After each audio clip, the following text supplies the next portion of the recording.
I'm so glad you're here. I'm so glad you decided to come today.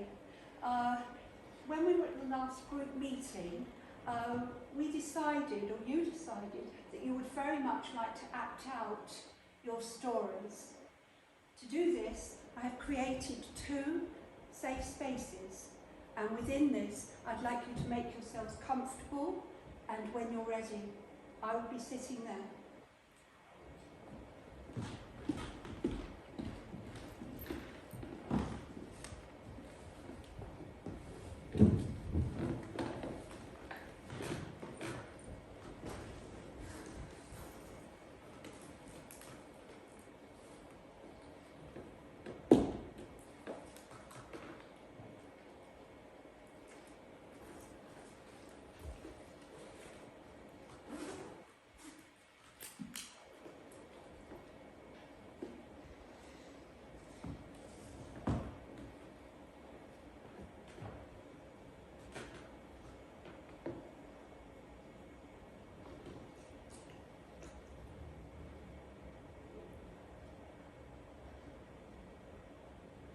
I am no one, someone, anybody, a girl, a woman,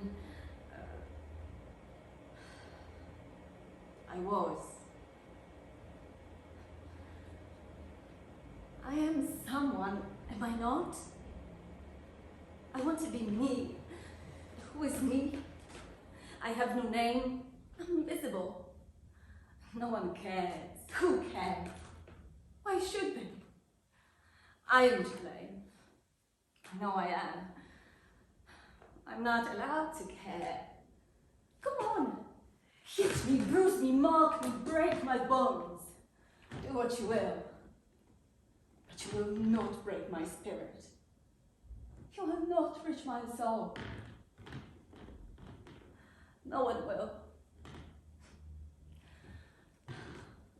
I cry out, I call out, I scream and struggle inside. I want the freedom to speak, say how I feel, find my voice. But on the outside, I remain silent. My tears fall unnoticed. I smile a dead smile, but it doesn't reach my heart. I cannot allow the pain to touch my heart. I don't want to die. I want to live, but not like this, with a terror. Their mouths are clever. They hide beneath my clothes.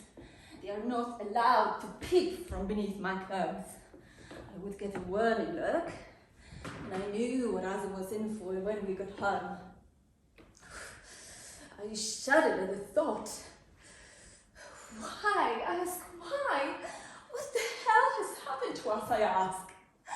He reaches out, grabs my hair, jerks me around, and slaps his hand across my mouth. He whispers in my ear, you, Upwind, you are the problem. He would twist me around, pull my head back and glare into my face. He would annoy me with your questions, he would say. You and your nagging, you're always pushing me to the edge.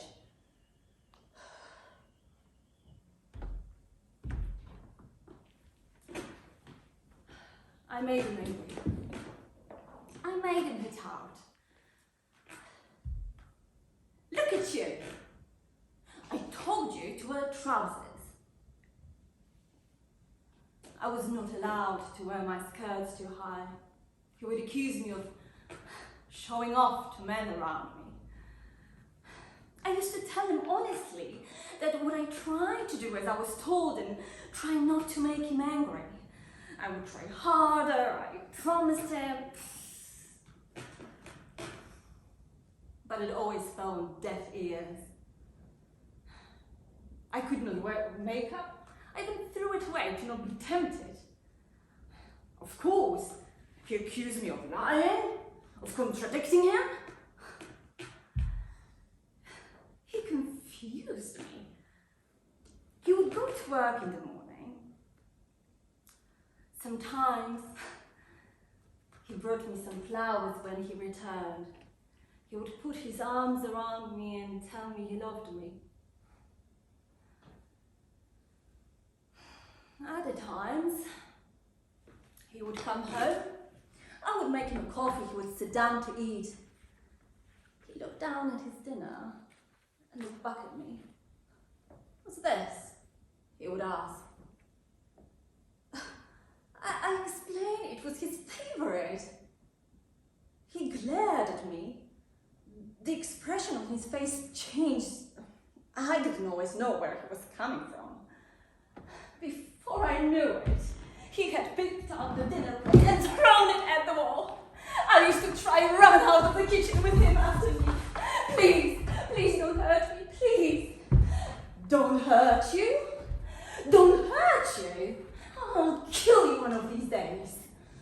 I would sink to the floor, knees to my chest, and head buried with my arms around my head to protect me against the blood.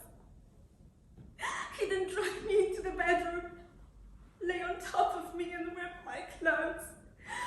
I was hysterical, screaming at him. Why? I used to whisper, but it was to no avail. It just got turned on by my protestations. "Help me, you are hurting.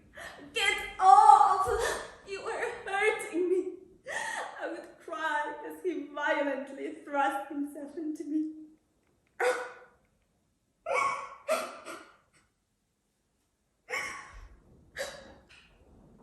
Then silence. Breathing heavily, he stopped, rolled off of me. I would just lay there, frightened, too terrified to move. Suddenly, I would feel an arm across my chest. He tried to comfort me. He actually had tears in his eyes. "I'm sorry. I'm so sorry. I will never hurt you again." I could not respond. My body was soaked with sweat and a physical assault upon my body. My hair wet with my tears. After his show of remorse, it gave me the opportunity to carefully get up, my body numb with fear. I was desperate to get into the shower. I just wanted to wash the smell of me. I just wanted to feel clean. I sat, wrapped in a towel with my hand across my mouth so that my crying and sobs made no noise.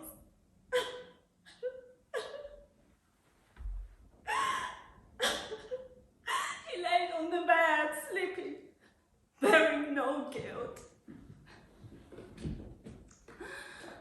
I don't know when, but I must have slept. I woke up with them standing over me. "Couldn't you sleep?" "I've cleared the mess in the kitchen this time. Don't do again." He crouched down, his eyes wide. "You just do not understand." He rammed his finger into my chest. "You do things that make me angry. Now get up like a good girl and go and shower. You look a bit of a mess." He started to walk out of the bedroom. He turned and just looked at me. I didn't dare return his gaze. I just wanted him to go. All day I feared the evening. He had already called me half a dozen times, telling me that he had a surprise for me. I dreaded his keying the door, and I knew by the clock that he was due home. I heard the key. I froze with fear. He walked toward me and handed me a package. It was a new dress. "We are going out tonight," he announced. I just went through the motions. I didn't ask where we were going. I just gave him a watery smile and walked into the bathroom to brush my hair with harsh strokes until it hurt. I looked into the mirror. He was standing behind me. He took the brush and gently placed it onto the dressing table. He took my hand, stood me up, took hold of my shoulders, and slowly turned me around and kissed me.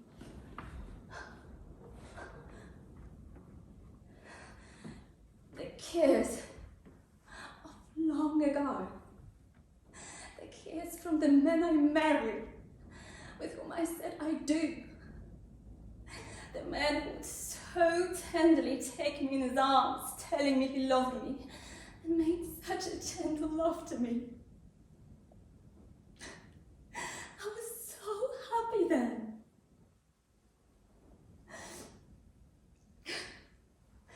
We got into the car. He took me for a meal in the local Italian restaurant. I was apprehensive and tried to believe that this was normal, but it was anything but. I smiled so as not to bring attention to myself. We waited to be shown to a seat. The waiter indicated a table. A meal was ordered, a lovely meal for us both. I didn't choose. He ordered 2 glasses of wine, Pinot Grigio, my favorite.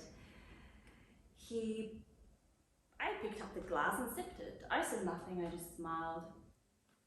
Things were calm. Our starters arrived. I picked up my knife and fork and began eating. A couple who lived close to us passed our table and stopped to say hello. Hello, I said, smiling as I hadn't seen them for a while. I didn't think that I was doing anything wrong. They made polite conversation. They hadn't seen us for some time. My husband answered, "We've been away," he said. "Anywhere nice?" came the reply. "Just visiting family," he said. He glared at our neighbour, who then progressed to their seats. "Nice to see you again. Come round one evening." My husband nodded and grimaced. He shot me a warning glance. I could see the steely glint in his eyes. They sat down, not too far from us. I happened to look up and catch his eye and gave a wry smile. I looked at my husband. It was as though he'd shot an arrow into my heart. "What are you smiling at?" "No one," I said. "Yes, you were," he answered and aggressively took hold of my wrist. I remember wincing with the pain. He wouldn't give up and asked again. I just got nothing inside, that's all. He let go of my wrist. We finished our meal in silence. I forced a mouthful of pasta into my mouth, feeling very sick. Fortunately, he finished before me, told me we were leaving. I left my food, giving the waiter an apologetic glance. The meal was paid for. We went back to the car in silence. We just sat there. I shivered in fear. Tears filled my eyes as I looked ahead and waited. It didn't take long. I watched as he clenched his fist over the steering wheel. "When did you last see him?" I answered. "I don't open the front door, even if there's a knock. I don't dare." His response was quick fire. Then why did he want to know where we have been? And why invite us there for an evening? He was just being friendly, I guess. Oh. And how friendly, huh? "I haven't seen them, I promise. Please believe no response. But his face was pale with anger. He started up the car. I closed my eyes. I had a lump in my throat, felt sick, and tried to stop the tears. I knew what to expect when we got home. My heart beat so fast it almost jumped out of my chest. My hands were clammy. I needed to go to the loo, but said nothing as we drove home. When we arrived, I was shaking so violently. I couldn't breathe. "Get out of the car," he said. "Get out," he said again. He pushed me and I fell onto the pavement on my knees. He slammed the door shut his side and walked round. He kicked me and he yanked me up by my hair.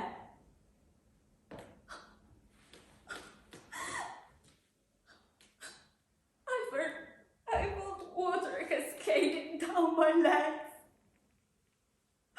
I cried, "Please, I have to go to the toilet. Please leave me alone. Please don't hurt me.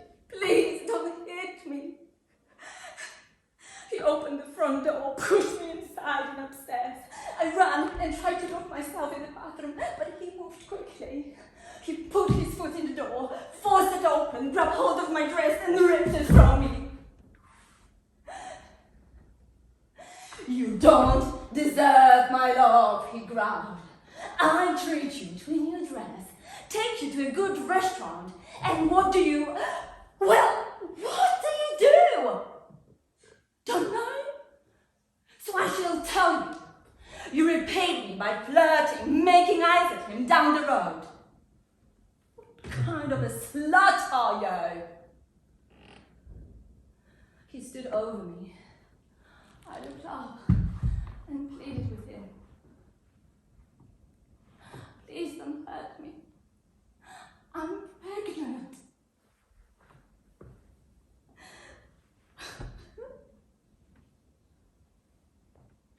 There was a new silence. He left me and walked into the bedroom. I sat on the bathroom floor, frightened to move. I reached up to the towel rail, pulled the towel down and wrapped it around me. I was icy cold. It seemed an age until there was movement. He called me. I got up quietly, hoping that the news of my pregnancy would have made a difference. I was shaking as I walked toward the bedroom door. I was scared to enter the room. I kept straining my ears for any movement or noise. Suddenly, he jumped out on me from behind the door, threw me onto the bed. He leaped onto me and started slapping my face, left, right. I was breathless. My nose bled. "Please don't kill me," I screamed. "Please don't kill me." I could never have dreamt what happened next. "Slut! Oh!" he shouted. He was like a monster. "Please don't kill me," I whispered. "I can't. I'm having your baby." His face drained of all color, his eyes wide, his mouth a straight line, his body taut, his fist clenched. He opened his mouth and screamed, "Whose baby? Whose is it?"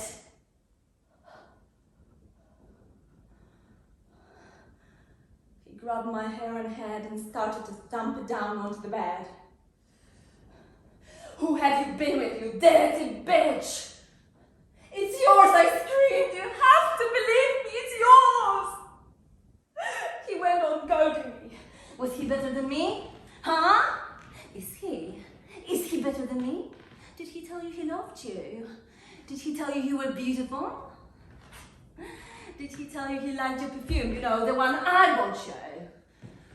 His face had a distorted look as he shook me, yelling, "Answer me! Answer me!" He ripped off my underwear I fought him, I kicked him, I pummeled my fist into his chest. He then dragged me down the stairs, opened the back door and threw me outside. I was naked. I lay on the patio sobbing. He stood for a few moments watching me and then laughed as he slammed the door and locked it. He turned off the light and the house became dark.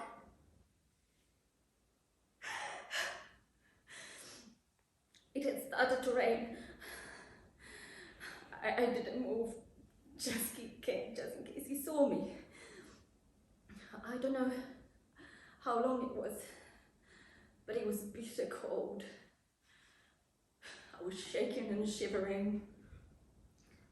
I got up quietly and led myself into the shed where I found an old coat ready for the charity shop.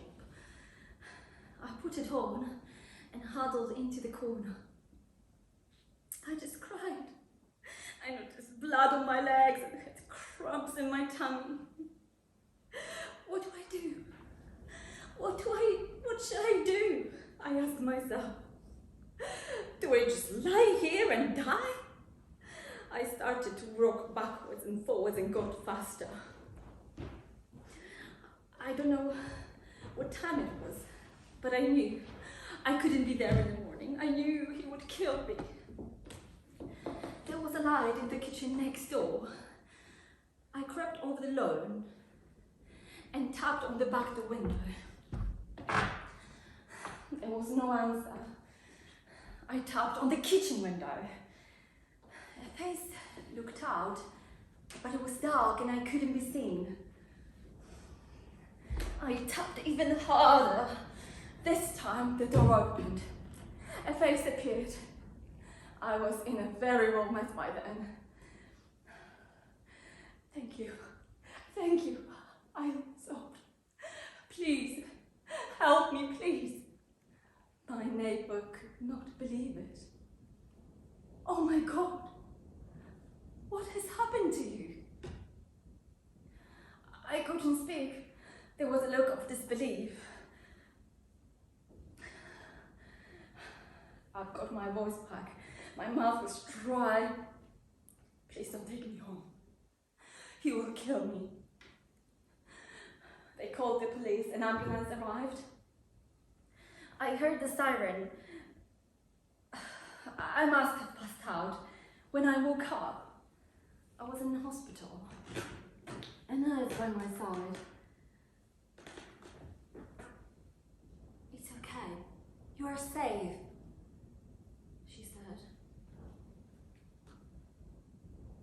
My baby. Tears fill my eyes. He is on remand. He has been arrested and is on remand in prison. He would not be hurting you again. She held my hand. I wish I had better news. I know I have lost my baby. It's okay.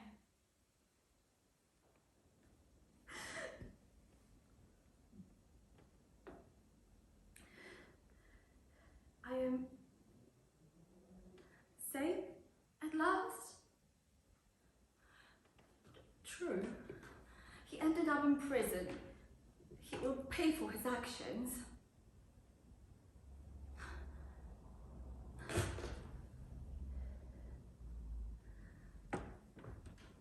I went into convalescence. I went to live in a safe place, but losing my baby haunts me to this day. Was I? Am I to blame? I am left with fear, images in my mind. I'm able to trust, nightmares, a life sentence. He mustn't win.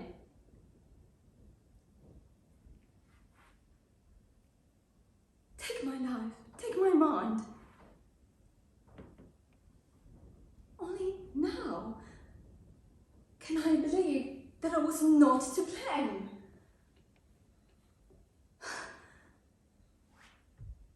The rest is work in progress, right?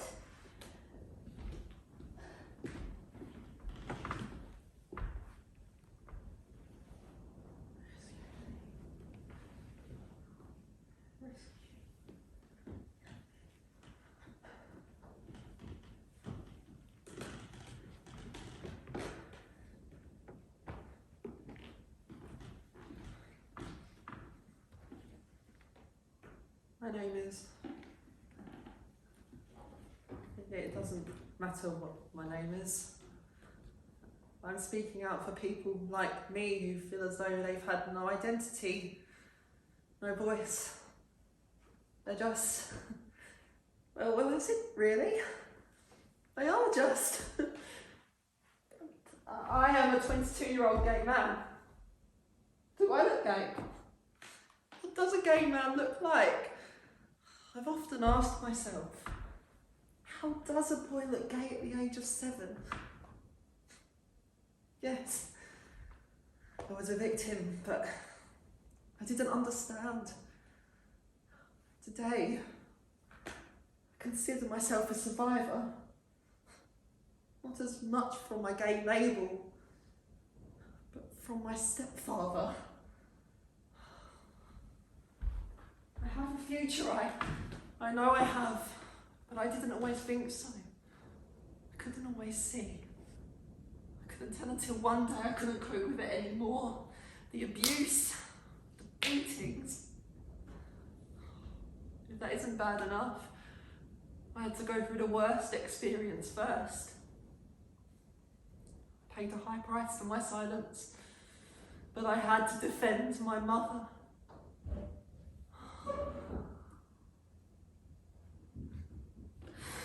My story begins when I was around 7 years old.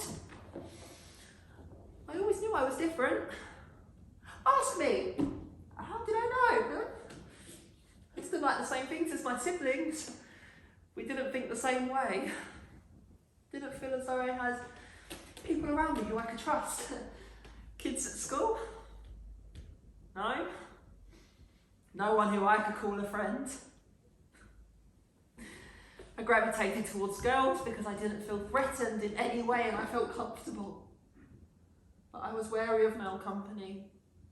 My stepfather made sure of that. I hated my life. Bullied at home, bullied at school. Telling my mum was not an option. What if you got to know I told him? I was sworn to secrecy. I didn't understand, but I also didn't want to be in my dark place.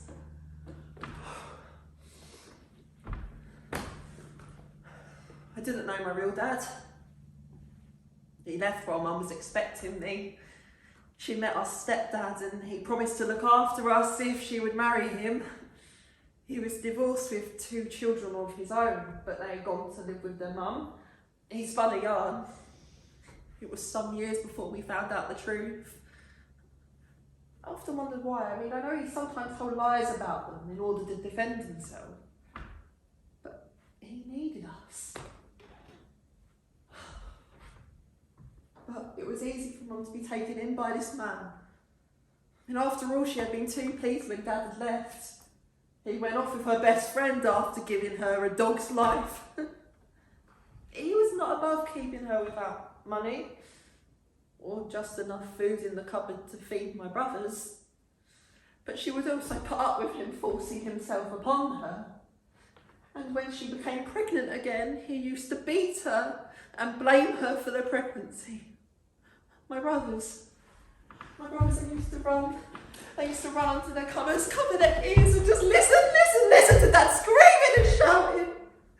Screaming and just blaming him and her for trying to keep him home by having children. They prayed he would leave and never return. You know, it would be fine. One day, Mum had taken my brothers to primary school. And when she came home, she found a note with a £1 coin on it. I told her he was leaving. I mean, he'd emptied the bank account after all. He had to find a life for himself. He had taken anything of any value. I mean, there were benefits she could claim, places she could go. She'd be alright. Kind of him. But expected. What a joke! The house was rented, so we were left with nothing. Mum packed up, vacated and took us to social services, not to lose a family, but to find a new place to have the baby and a settled life without the fear of being beaten or blamed for the pregnancy. But we were lucky with our housekeeper. After placing us in temporary accommodation, she found an advert for a man looking for a housekeeper. Children welcome. So we moved in, and the rest is history. He became my new stepdad with his own secret life. He was well off, had his own business, offered Mum the world, and hey presto, I was born. The first few years went well. We were comparatively happy. Dad, inverted commas, had well and truly wound us up into his web of deceit. He treated us, bought us gifts, took us away. We visited his parents in the West Country and friends in Sussex. He made us feel safe, loved and secure. He was a respectable man, well respected in the community. He had achieved the desired effect. What a wonderful person helping out a family in need. In the early days,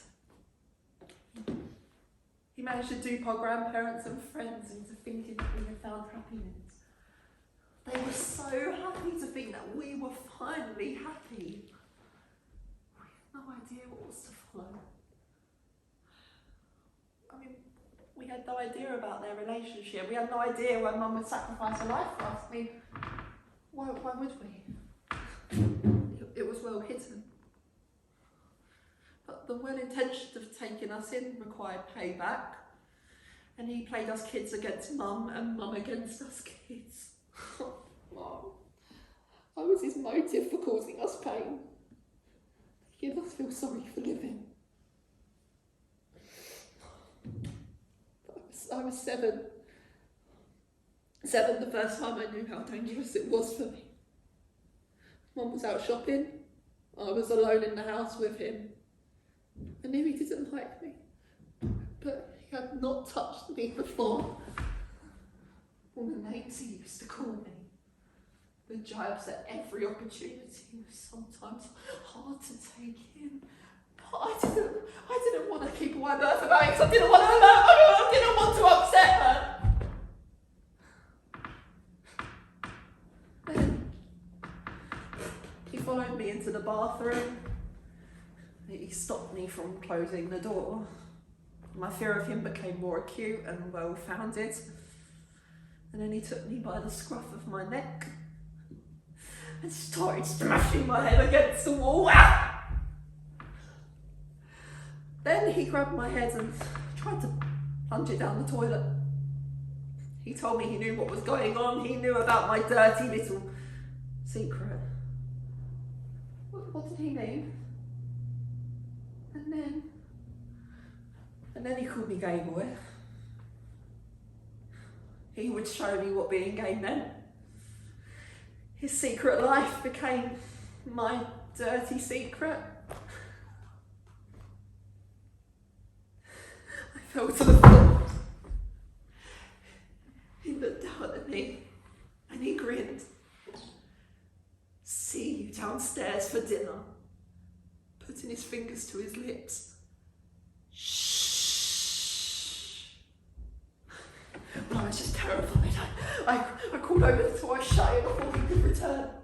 And I crawled over to the shower. Took my clothes off. Turned it on. And the warm water cascaded down. caressing my aching, broken body.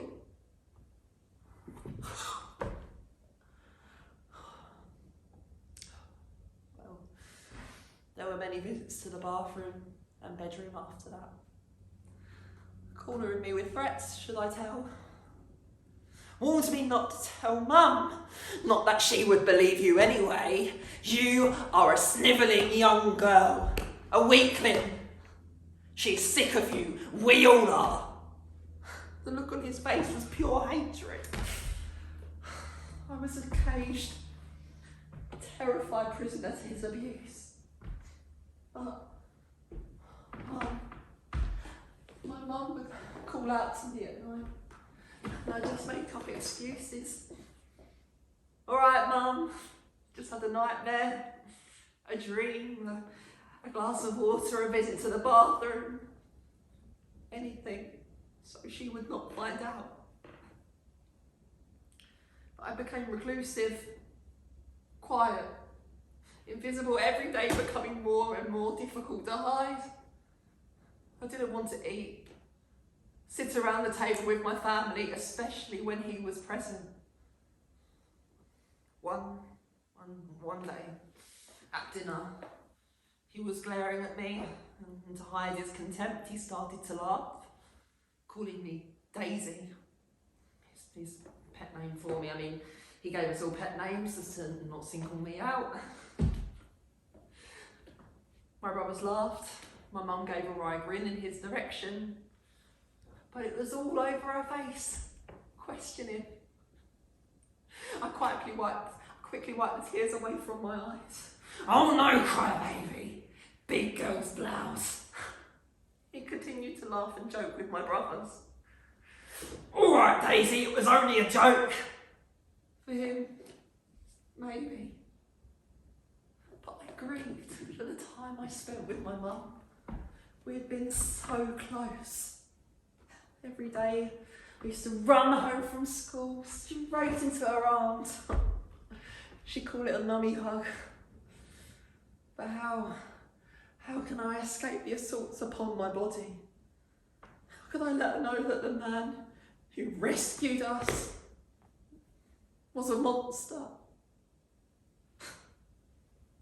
One Saturday morning, I was sick, ill,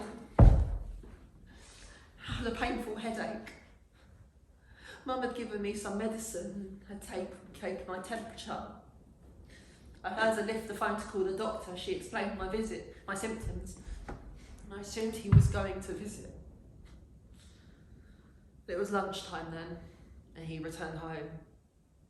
Mum was in the kitchen. She explained that I was ill and was waiting for the doctor to call. But then I heard footsteps. Footsteps coming up the stairs. I knew it was him, so I whimpered. I closed my eyes and I pretended to be asleep. He crept over, whispered in my ear, "Attention seeking again, are we? You are not ill." He ordered me to get up. No, please leave me alone. He threw the covers off me and pulled me out of bed, and I just fell to the floor. Why?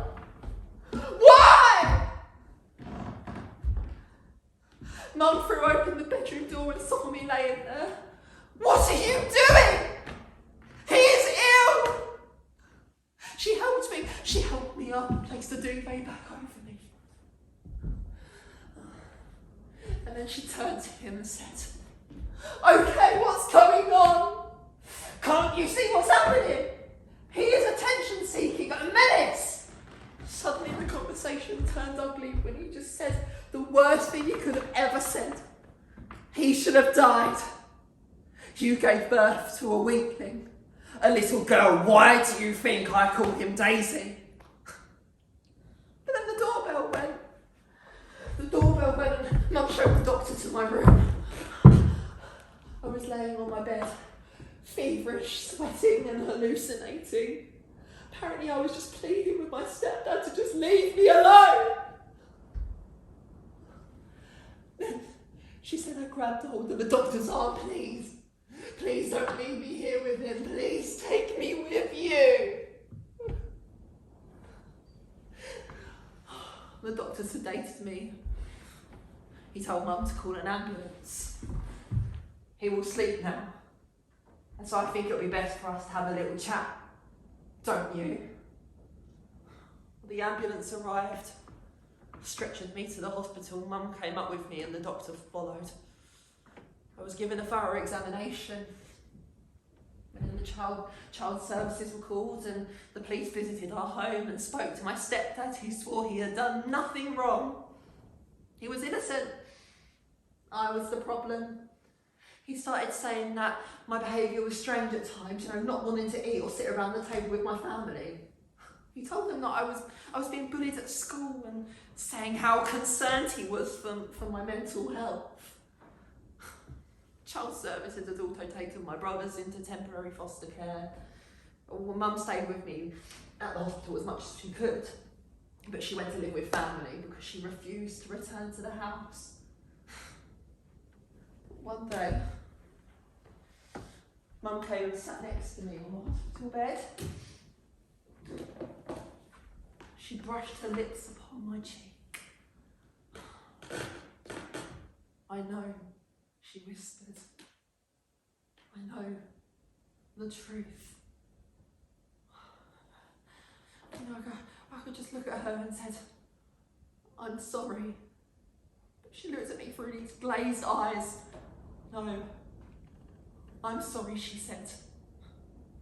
She explained that that night she had gone to return home to collect some things, and when she got there, she noticed that there was a light on in the hallway, so she crept in. She could hear people talking upstairs. So she went up, opened the bedroom door, and she found him. He was lying in bed with a young man. I mean, what? But she had all the necessary evidence.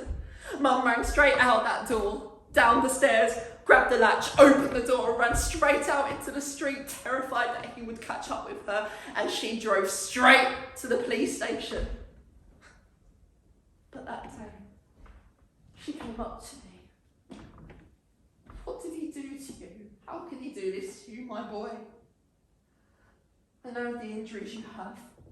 The doctors told me after their examination. My boy, why didn't I know? Why the hell didn't I know? All I could say to her, neither, Mummy, please.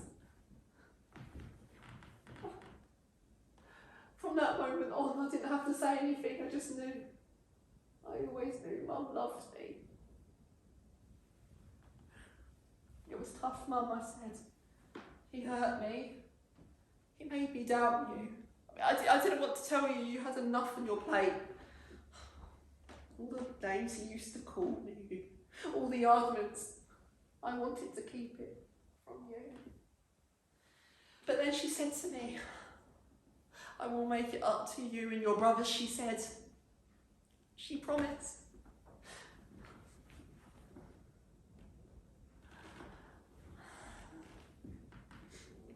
Then Mum went to the police station where he was held in custody, and she confronted him there. Why? Why, my son? Now I know why you married me, so you could carry on with little boys. My God, you are disgusting. All he offered in his defence was that he didn't want to marry her. He hated women, but he needed her family.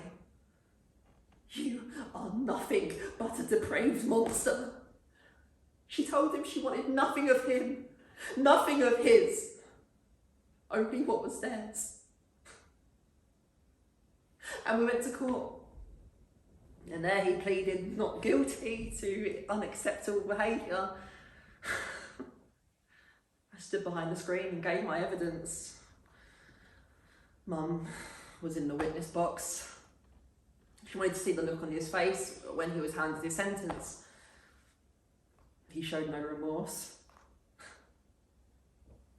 I'm not saying it's been easy. I still get night terrors. But things are looking up. I'm in counselling now. Me and Mum live in a lovely little house. We're gradually piecing our lives back together as a family. But let me just say, nothing can supersede the freedom of being able to breathe easily. I just wish I had the courage to speak up earlier.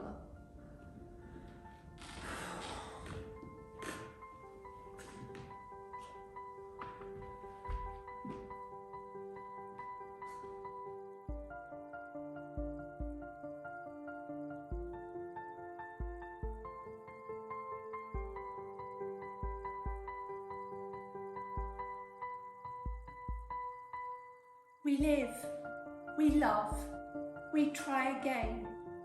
We hurt, we fail, but we dig deep. And we emerge, we rise again as survivors.